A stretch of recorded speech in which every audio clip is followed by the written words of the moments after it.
가 밝았습니다. 올 한 해도 우리 하나님의 은혜와 평강이 여러분의 삶의 자리자리마다 충만하게 임하시기를 주의 이름으로 축원합니다. 네, 이 아멘의 소리가 우리 올 한 해 계속해서 좀 우렁차게 예배 시간마다 울려 퍼지게 되기를 소원합니다. 네. 이렇게 반응을 잘해 주시니까 참 힘이 나네. 올해 2017년은 우리 기독교에 있어서 매우 의미 있는 한 해이기도 합니다. 왜냐하면 마틴 루터의 종교개혁이 500주년을 맞이하는 해가 되기 때문에 그렇습니다.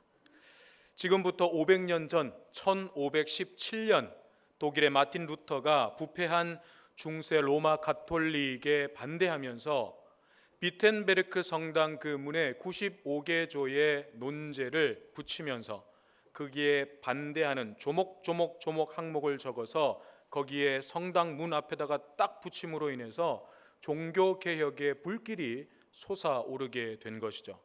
물론 마틴 루터 이전에도 여러 가지 종교개혁에 대한 움직임과 시도들은 있었습니다. 그런데 마틴 루터가 그렇게 95개 조의 논제를 성당문에 붙이는 그 사건이 종교개혁의 출발점이 되었다고 보는 것이죠. 그리고 그 개혁의 불꽃 속에서 오늘날의 우리 개신교 교회가 시작되었던 것입니다. 그래서 오늘 전 세계적으로 종교개혁의 그 전통을 따르는 모든 기독교 공동체들은 이러한 종교개혁의 의미를 되살려보자는 그런 다양한 행사들이 준비되고 있습니다. 그리고 교회의 현장에서 그 의미들을 실천하기 위해서 부단히 노력하고 있습니다. 이런 세계교회의 흐름 속에서 우리 교단도 올해의 표어를 내 교회를 세우리니 라고 하는 표어를 정하고 교회의 개혁과 변화를 시도하는 그런 한 해로 보내고자 했습니다. 그런데 우리가 가만히 생각해 보면 종교개혁 500주년이다 해서 뭔가 들썩이고 뭔가 좀 요란스럽게 이런저런 행사들을 준비하려는 것은 그만큼 종교개혁으로부터 시작된 교회들이 처음에 그 의미들을 많이 잃어버렸기 때문이라는 반증일 수도 있겠다는 거죠. 종교개혁의 그 개혁적인 신앙의 전통과 정신을 가지고 시작되었던 교회들이 이 종교개혁 500주년에 아주 많은 의미들을 지금 부여하면서 그 의미들을 되살려내려고 애를 쓰는 모습은, 그렇다면 지금의 교회 현장 속에서 처음에 그 열정과 종교개혁의 정신이 많이 퇴색되고 있다는 반증이기도 하다는 거죠. 그래서 좀 씁쓸한 마음이 드는 것도 사실입니다. 만약 종교개혁의 그 정신과 전통이 교회 안에서 잘 지켜져서 지금까지 내려왔다면, 그래서 굳이 어떤 종교개혁에 대한 의미를 부여하지 않고 요란스럽게 행사를 하지 않아도 주님의 교회로서 굳건하게 서 있다면 뭐 종교개혁 500주년이든 종교개혁 1000년이든 그런 것들이 오늘처럼 그렇게 큰 의미로 다가오지는 않을 것입니다. 하지만 안타깝게도 오늘날 교회의 현실은 종교개혁 500주년이라고 하는 의미를 좀 크게 부각시키지 않으면 안 되는 상황이 된 것이죠. 다시 말해서 개혁이, 변화가 필요한 상황이 된 것입니다. 부패한 로마 가톨릭 교회로부터 개혁했지만 시간이 지나면서 종교개혁의 그 전통을 이어받은 교회들도 똑같이 화석화되고 세속화되었음을 부인할 수가 없는 것입니다. 그리고 그렇게 생명력을 잃어버린 교회는 더 이상 사람들에게 거룩한 공동체로 여겨지지 않습니다. 그저 세상의 어느 집단과 다름없는, 아니 어떤 의미에서는 세상의 그런 모임이나 어떤 집단보다도 못한 그런 자기들만의 천국으로 여겨지고 있는 것도 사실이죠. 그래서 정말 그 500년 전의 종교개혁에 버금가는 그런 개혁과 변화가 없이는 교회의 존립 자체가 위협받는 시대가 된 것입니다. 거기에다가 또 어떤 문제들이 있습니까? 저출산으로 인해서 인구 자체가 감소하고 있는 상황은 더욱더 교회의 미래를 어둡게 하고 있습니다. 또 세상의 풍조, 세상의 가치관, 세상의 흐름은 어떤 방향으로 흘러가고 있습니까? 인공지능과 같은 그런 과학기술 문명의 발달은 젊은 세대들로 하여금 이제 신은 필요 없다라고 하는 가치관들로 굳어지게 하고 있습니다. 이제 더 이상 신은 필요 없다는 것입니다. 그들에게 눈에 보이지도 않는 하나님에 관한 이야기는 더 이상 그들의 관심사가 아닙니다. 그들은 눈에 보이는 것이 중요합니다. 만져질 수 있는 것이 중요합니다. 내가 바로바로 느끼고 체감할 수 있는 것이 중요합니다. 내가 이런 반응을 보냈을 때에 즉각적으로 반응이 오는 것이 중요합니다. 그런데 눈에 보이지도 않고 그때가 언제인지도 모르는 하나님의 때를 기다리라고 그러고 즉각적으로 내가 뭔가를 느끼고 만지고 경험할 수도 없는 그런 신앙생활이라고 하는 것은 더 이상 그런 세대들에게 매력적인 이야기가 아니라는 거죠. 그런데 더 심각한 것은 그런 젊은 세대들, 젊은 성도들을 중심으로 가나안 성도, 노마드 성도 이런 사람들이 점점 늘어가고 있다는 거예요. 여러분, 가나안 성도가 뭔지 한번 들어보셨죠? 가나안 성도가 무슨 말입니까? 이게 하나님께서 약속하신 그 약속의 땅을 의미하는 건 아닐 거잖아요. 가나안은 안나가를 거꾸로 해놓은 거죠. 가나안 거꾸로 하면 뭐예요? 안 나가. 교회 안 나가겠다는 거예요. 교회 안 나가겠다는 가나안 성도. 스스로 그리스도인이라고 생각해요. 그들은 내가 성도라고 생각합니다. 그렇지만 교회에 실망한 거예요. 교회 공동체 안에서 여러 가지 보지 말아야 할, 안 봤으면 좋았을 뻔한 그런 모습들을 보면서 많은 상처도 받고 실망감도 하고 낙심하고 절망하고 그러면서 교회를 떠나는 거예요. 하지만 그들은 내가 그리스도인이라고 여전히 생각하고 있어요. 이런 가나안 성도의 수가 얼마나 될까요? 교회를 안 나오니까 사실 추정하기는 사실 힘들지만 한 분이 각 교회별로 그런 어떤 명단들을 한번 좀 조사해서 데이터를 한번 대략적으로 만들어 본 것이 있었어요. 그래서 그분의 어떤 통계에 따르면 이런 가나안 성도의 수가 어림잡아서 200만 명에 육박한다는 것입니다. 어마어마한 숫자죠. 그리고 충격적인 것은 그런 가나안 성도들의 평균적인 그 신앙 연수, 그들이 신앙생활을 얼마만큼 했던 사람들인가? 17.4년이에요. 17.4년. 한두 해 교회 다녀보고 실망해가지고 안 나오는 사람들이 아니라 오랜 시간 동안 교회에 익숙했고 교회에서 신앙생활을 했던 사람들, 그들 가운데서 교회를 떠난, 교회를 나오지 않는 그런 성도들이 그렇게 많다는 거예요. 노마드 성도, 이건 짐작이 되죠. 노마드가 유목민을 뜻하지 않습니까? 그러니까 어느 한 곳에다가 적을 두지 않고 유목민처럼 여기에도 가고 저기에도 가고. 근데 사실 이 노마드 성도들은 결국 그 끝이 어디로 가느냐? 가나안 성도로 가게 될 수밖에 없어요. 왜 그렇습니까? 여기에 뭔가 좀 좋은 것이 있을까 해가지고 가서 한번 봤는데 거기에 안에서 이렇게 지내다 보면 여기도 별로 선한 것이 없어요. 그래서 또 다른 데에 소문을 듣고 여기는 참 좋겠지 하고 가보지만 거기에서도 좀 시간이 흐르다 보면 거기도 또 마찬가지인 것 같아요. 결국 다 실망하고 종착점은 가나안 성도로 가는 거예요. 교회에 어린 아이들과 젊은 이들과 같은 그 다음 세대가 줄어들고 있다는 것은 곧 교회에 미래가 없음을 의미하는 것입니다. 이게 우리가 가볍게 생각할 문제가 아니에요. 그냥 다음 세대, 내가 일단 신앙생활을 하면서 살아가는 이 동안에 이 교회는 계산해 보니까 뭐 없어질 가능성은 없어요. 그러면 다음 세대에 가서 이 교회가 뭐 계속해서 있을지 아니면 문을 닫게 될지 그건 나에게 큰 관심사가 안 되는 거예요. 왜냐하면 내가 신앙생활하고 내가 하나님 나라 가기 전까지 이 교회는 건재할 거니까. 그런데 그러면 안 되잖아요. 주님의 교회가 그렇게 되면 안 되는 거잖아요. 내가 오늘 이 교회에서 이 공동체 안에서 신앙생활을 하기까지 어떤 수고와 어떤 헌신이 이 교회의 역사 속에 있었습니까?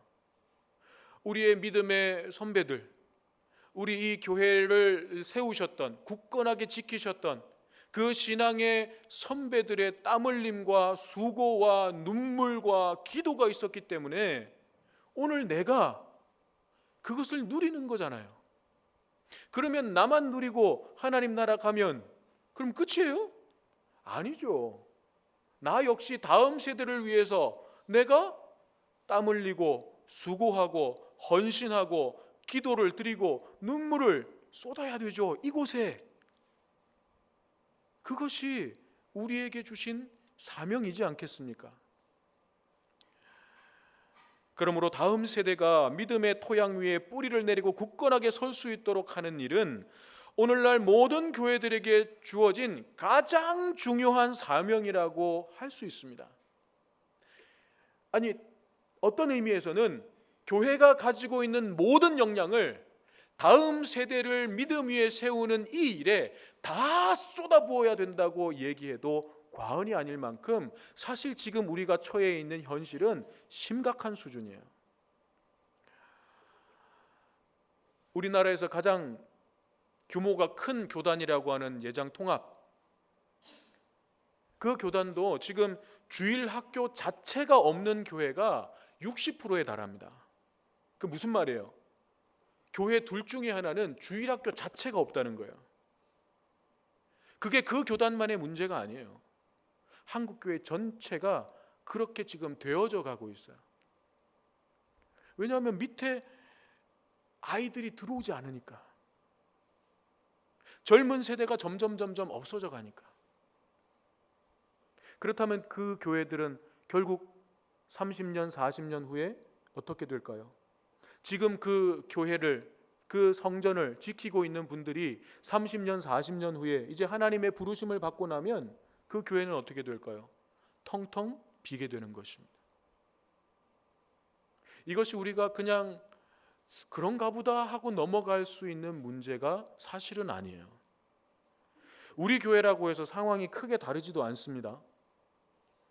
물론 아직은 우리 교회는 주일 학교가 있는 교회예요. 그리고 또 아기들과 함께 나오는 젊은 세대들도 몇몇 가정들이 있기 때문에 그냥 그런 것만 보면 우리 교회는 그런 상황에서 좀 예외라, 그렇게 그냥 막연하게 생각할지도 모릅니다. 하지만 그렇지 않아요. 지금 당장 심각한 수준은 아니라 할지라도 그냥 이렇게 내버려 두면 결국은 주일 학교가 없는 교회의 모습이 우리의 모습이 될 수 있고, 백발의 어른들만 자리를 채우는 그 유럽 교회의 모습이 오늘 우리 교회의 모습이 얼마든지 될 수 있다는 것입니다. 그래서 올해 우리 교회의 표를 다음 세대와 함께 든든히 서가는 교회로 정한 것입니다. 이것은 몇몇 사람들이 관심을 가지고 거기에 애정과 마음이 있는 사람들이 이 다음 세대를 위해서 헌신하고 노력할 얘기가 아니에요. 온 교회가 거기에 관심을 가지고 함께 그 다음 세대를 위해서 헌신하고 수고를 해줘야 돼요. 그렇지 않으면 이 교회가 정말 다음 세대들이 건강한 신앙의 전통을 이어받아서 믿음 위에 서갈 수가 없는 것입니다. 여기서 다음 세대라고 하는 것은 유치부부터 청년부에 이르기까지의 교육부서, 그리고 또 젊은 세대 가운데에서 20, 30대, 우리 교회로 얘기하면 참비태 연령대가 되겠죠. 지금 이 연령대의 신도회가 굉장히 지금 어렵습니다. 아니 좀 우리도 다 어려운 시절에 그렇게 다 했는데 왜 지금 젊은 사람들은 그렇게 못하는 거야? 라고 말씀하시기가 힘든 상황이에요. 왜 너희들은 그렇게 못하냐라고 책망하고 꾸짖을 수 있는 그런 상황이 아니에요. 온 교회가 관심을 가지고 그들을 좀 끌어주고 밀어주어야 하는 상황입니다. 밝고 희망적인 새해 첫날부터 너무 절망적이고 어둡고 무거운 말씀을 전하는 것 같아서 제 마음도 편하지가 않습니다. 그렇지만 우리가 새해가 됐기 때문에 그냥 막연히 다 잘 될 겁니다. 2017년 한 해 우리 교회에 좋은 일들만 있을 겁니다. 그렇게 막연하게 얘기할 수 있는 상황은 아니라는 거예요. 우리가 정말 정직하게 우리가 처해 있는 현실을 보지 않고서는 우리가 내일을 이야기할 수 없고 소망을 이야기할 수 없는 것입니다. 그래서 제가 좀 무겁지만 우리가 처해 있는 이 현실들에 대해서 함께 좀 정직하게 보자는 거예요. 자, 그러면 그것으로 끝인가? 그럼 그렇게 절망적이고 낙심되니까 그럼 그냥 그렇게 가야 되는 것인가? 아니라는 거죠.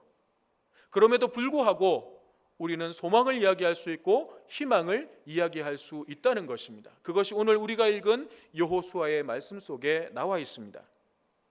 오늘 여호수아 1장의 배경이 되는 것은 모세의 죽음이에요. 출애굽을 이끌었던 위대한 종, 이스라엘 백성들에게 있어서 절대적인 지도자였던 모세가 죽었습니다. 그렇다면 이스라엘 백성들이 느낄 그 정신적인 충격, 그 허탈감 컸겠죠.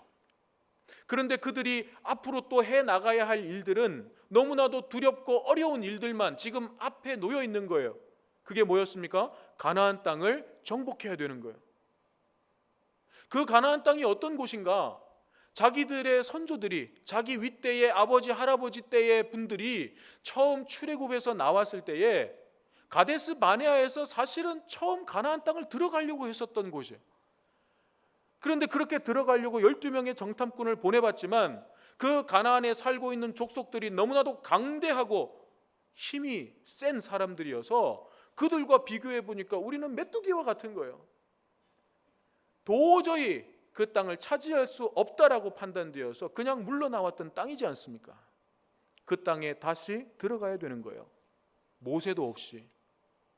그때에는 모세라고 하는 지도자도 있었지만 지금은 모세도 없이 그 땅에 들어가야 되는 거예요. 모세를 이어서 여호수아가 리더가 되었습니다. 얼마나 그들이 서로 함께 마음속에 걱정과 염려가 있었겠습니까? 그런 그들에게 하나님께서 말씀하십니다. 강하고 담대하라. 강하고 담대하라. 왜냐하면 내가 모세와 함께 있었던 것 같이 너희와 함께 있을 것이다. 내가 모세를 이끌었던 것처럼 너희들을 인도할 것이다.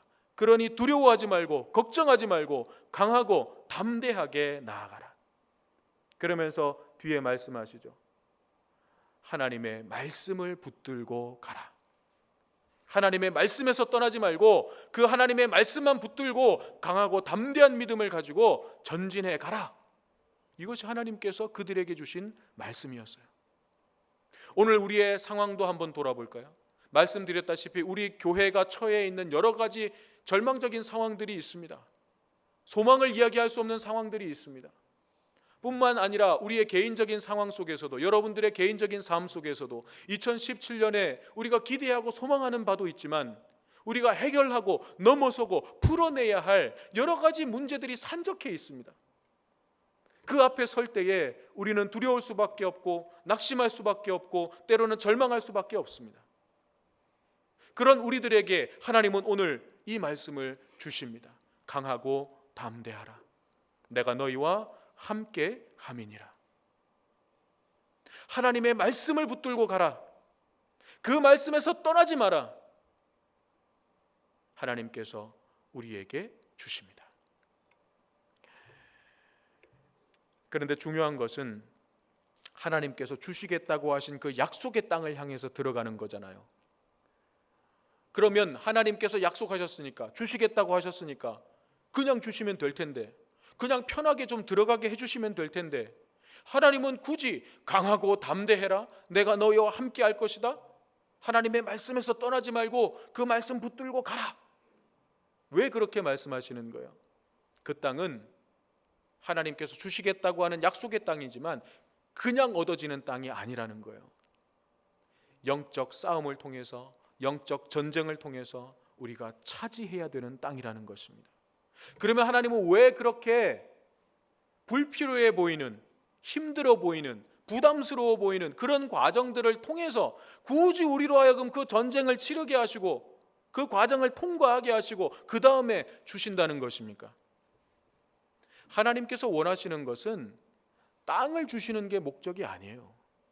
땅을 약속하신 거지만 그 땅을 통해서 그냥 이스라엘 백성들에게 땅을 주시는 것이 하나님의 목적이 아니라 그 땅을 주시는 과정, 그 땅에 정착해서 살아가는 삶의 과정, 그 모든 과정들을 통해서 하나님은 이스라엘 백성들을 만나기를 원하시는 거예요. 그 이스라엘 백성들이 하나님을 더 깊이 알고 깨닫고 경험하기를 원하시는 거예요.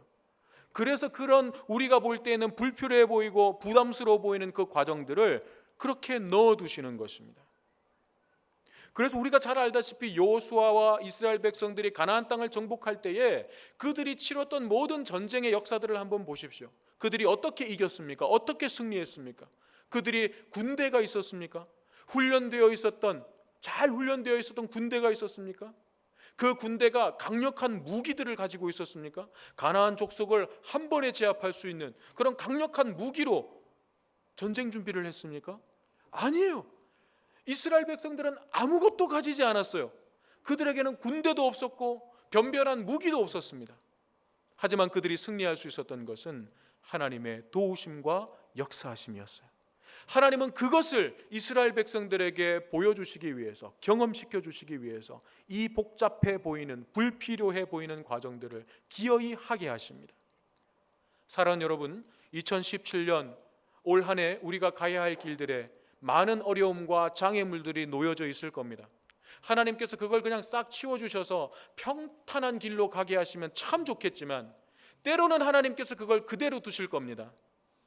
때로는 우리가 그것을 보고 두려움과 낙심에 떨면서 절망하게 하실 것입니다. 그러나 하나님은 말씀하십니다. 두려워하지 말고 강하고 담대하게 가라. 내가 너와 함께함이니라. 그 말씀 붙들고 나아갈 때에 그 과정들을 통해서 우리는 하나님이 어떤 분이신지, 하나님께서 왜 이런 일들을, 이런 과정들을, 이런 장애물을 내 삶 가운데, 내 인생 가운데 치워주지 않고 놓아두고 계시는지를 깨닫게 될 것입니다. 또한 그 과정들을 통해서 하나님의 뜻이 우리의 삶을 통해 이루어지게 될 것입니다. 우리는 영적 전쟁을 치러야 합니다. 다음 세대를 세우는 일도 그러합니다. 이 믿음의 터에 다음 세대를 세워가는 일은 영적 전쟁입니다. 그것은 우리가 하나님의 말씀과 기도로 싸워야 하는 전쟁입니다. 때로는 강한 믿음의 권고로, 때로는 모든 것을 공급해주고 섬겨주는 사랑과 헌신으로 우리 다음 세대들의 믿음이 싹트고 자랄 수 있도록 도와주어야 합니다. 여호수아와 갈렙이 앞에서 끌어주었듯이 앞 세대는 끌어주고 다음 세대는 그 끌어줌과 인도해 줌을 받아서 힘을 내고 그렇게 함께 전진함으로 약속의 땅을 차지하는 우리 성호교회가 되기를 주님의 이름으로 축원합니다. 오늘 주시는 말씀을 우리의 마음속에 담으면서 함께